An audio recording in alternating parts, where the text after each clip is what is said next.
This is the last class that we're going to cover until we do a full-on loop around. That means that this series has had 13 videos in it, starting at this one, which is certainly an interesting feat. And here we are. When we loop back around, I think I won't retain an order, and I'll instead just talk about the ones most relevant to me at the current time. Ones that I have players that are playing those, or I am playing a subclass of this, basically. So yeah, just to kind of make my life a little easier so that I don't have to talk about things that I have literally zero idea about. Which is why today I'm not talking about the Armorer, even though I've had a couple of requests for that. I apologize, but I don't know shit about it and it looks complicated. So instead, we're going to be talking about Alchemist, which I have seen before and which has also been requested. So we're going for that one. If people really want Armorer that bad, I'll freaking do it. Don't worry, I will. But for now, I'm just talking about the ones that I feel like I have a right to. The main reason I have a lot of experience in terms of this, I haven't played it, I haven't DM'd for a party that had an Alchemist in it. That's a lie. I did for a couple sessions. It was like a one-on-one sort of thing. But in fact, I just played in a party with another Alchemist in it. It was Ryan's character, who the Discord are probably very familiar with. He played a dude called Orpos, which was a crazy-ass gnome with a bag of just shit. And he had a lisp and a very high voice, and it was very funny to hear Ryan, a 6'4" dude, play him. So their general gist is that they're, believe it or not, an alchemist. These ones sort of say what they are in the name. In comparison to some subclasses I know, it does actually tell you like what it is right there and then. Like Druid Circle of the Moon. When you look at that, you think, oh, am I going to be better in the night? No, I can wild shape better. Cool. Nevertheless, alchemists are very big AoE damage dealers or continuous damage dealers and healers. They make the numbers go big, and that's their general role. And it's apparently the oldest of all of the Artificer traditions, because it's probably the easiest, and some artificers can, some people can just do this sort of stuff without being an artificer in a limited way. So yeah, there's like enchanters and potion makers, potion sellers, if you will. And yeah, let's talk about what they actually do, right? Because sometimes a subclass doesn't need much of an introduction to their lore. Sometimes it's an alchemist. Let's go. So guess what? At 3rd level, you gain proficiency in alchemy supplies. Or you can choose another one if you're already proficient in alchemy supplies. In any case, you also get alchemist spells, similar to how clerics and paladins and rangers, similar to how those three work. You get an expanded spell list, where they count as alchemist spells for you, they're not against your number of spells known, and they're there all the time. And yeah, it's pretty cool. It's pretty cool. So at 3rd level, you're going to get access to Healing Word and Ray of Sickness. Healing Word is a bonus action heal. Most classes who can take Healing Word are likely to, because it's just that good, because it still frees up your action to do something else. And Ray of Sickness, to my memory, I talked about this in the necrotic damage spells, even though this does poison damage. It's an attack, and if it hits, it does 2d8 poison damage, an average of 9, and a target needs to make a con save or be poisoned until the end of your next turn. It's neat. At 5th level, you get Flaming Sphere, a bonus action sphere that you can ram around and throw at people, and it lingers there, and Melf's Acid Arrow, which is a big old acid arrow that you fire at someone. And if it hits, it's going to do extra damage on the second tick. Acid damage in these sorts of games kind of like lingers and lasts, which is cool. For some reason, you get Gaseous Form, where you just turn something into gas, like a bit of haze or something. I guess it's a cool spell to have. I don't know, this doesn't scream alchemy at me, but who cares? I would have kind of gone Fireball if I was making this. But hey, to each their own. And also Mass Healing Word, which is Healing Word but to everyone. At 13th level, you're going to get access to Blight, which is I point at you and you take 8d8 necrotic damage, I think. And it also absolutely royally fucks over plants, which is situational, but useful. And also you get Death Ward, so you can touch a creature. And then for the next, I believe, day, yeah, 8 hours, so like a mage armor sort of thing. If someone drops to 0 hit points with a Death Ward on, they get brought back to 1. And then at 17th level, you'll get Cloud Kill, which is a big poison cloud that comes out and pushes forward. When I did try to cast it, it didn't seem to work that good.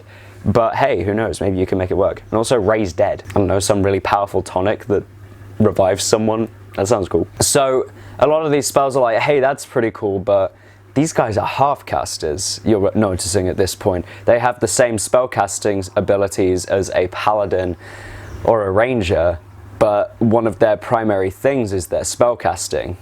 You're correct.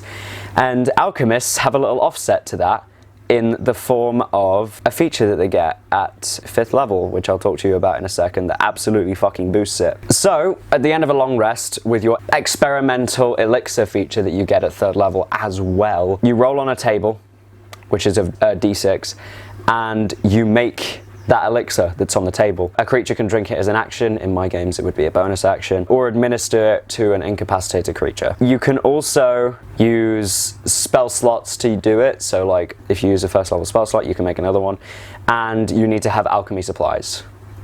Simple stuff. It lasts until it's drunk or the end of your next long rest, so you can't just stockpile them. They go away after it. It scales up, so you make 2 at 6th level at the end of a long rest and 3 at 15th level, and you roll separately for each one. Let's go over each of the elixirs, shall we? The first one is healing, which is quite literally a potion of healing, except instead of 2d4 plus 2, it's 2d4 plus your intelligence modifier. Nice. Swiftness, it's long strider on someone for an hour, an extra 10 feet of movement. Not bad. Resilience, where someone drinks it and they get a +1 to AC for the next 10 minutes. Boldness, which is basically bless, but one person. The drinker can roll a d4 and add the number to every attack roll and saving throw they make for the next minute. That's very good. The d4s are conditional, but even just adding like a +1 to hit is great. There's also flight, where they get a flying speed of 10 feet for 10 minutes. 10 feet is not going to be that useful unless you're navigating some level of like a dungeon, perhaps. Dungeons that need flight speeds or would benefit from a flight speed. And finally, transformation, where they get to cast alter self on themselves for 10 minutes, but no concentration. None of this stuff's concentration, it's free effects. I like all of these, and an Artificer being able to have 3 at 15th level is terrifying. Yeah, just like, here's 2 healing potions, and here's a +1 to AC, there you go, alright, let's just fucking kick it. So, here's why alchemists are the best spellcasters in the game. That's a bit of a stretch, but they're amazing for half-casters. So, I'll just read this.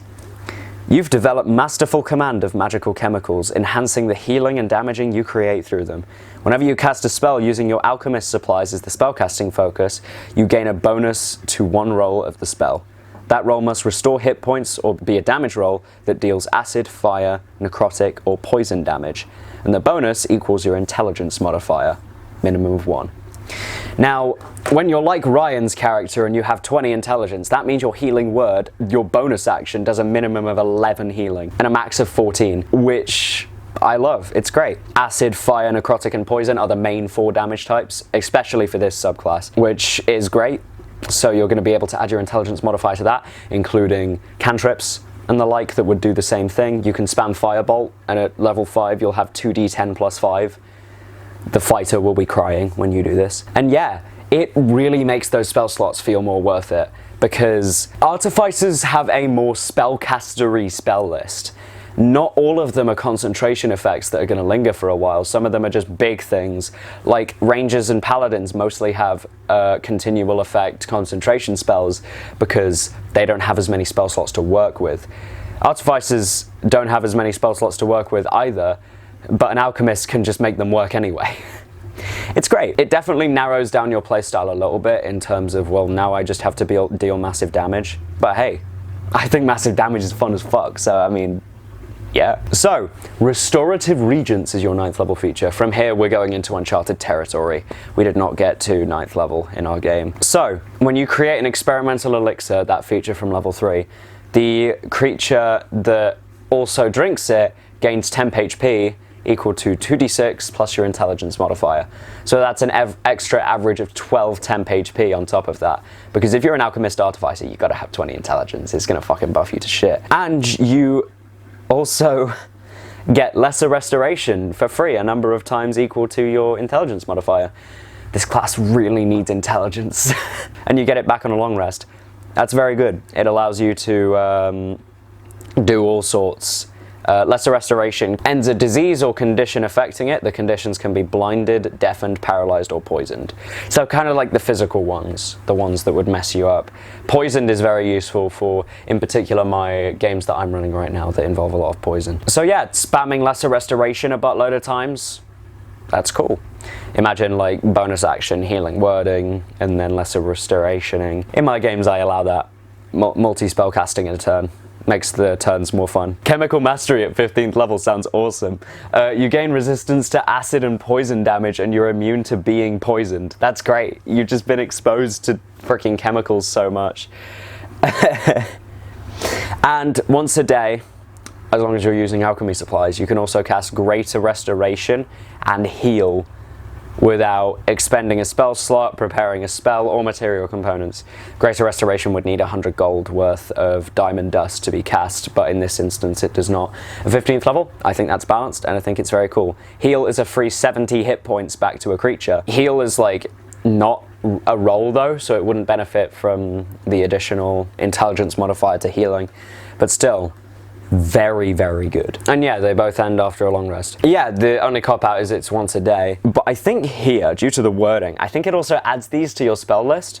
With your spell slots, you won't be able to cast Heal, because it's a 6th level spell. But with your 5th level spell slot, Greater Restoration, if you really wanted to. In any case, this is a very good subclass. Every time I do one of these videos, it makes me want to play the class or subclass. After making a video on rogues, the next character I'm playing, which I'll be playing in a 15th level one-shot, is a rogue. So it just convinced me. In any case, thank you all for watching. If you enjoyed the video, make sure that you like so that we know that you did. You can subscribe so that you know when we make the videos, and hit the bell button so that you know real hard that we make the videos. We have a Discord community, which you can check out in the description, and you can also talk to me in the comments. I answer pretty much all of them, except the ones I don't understand. See ya! And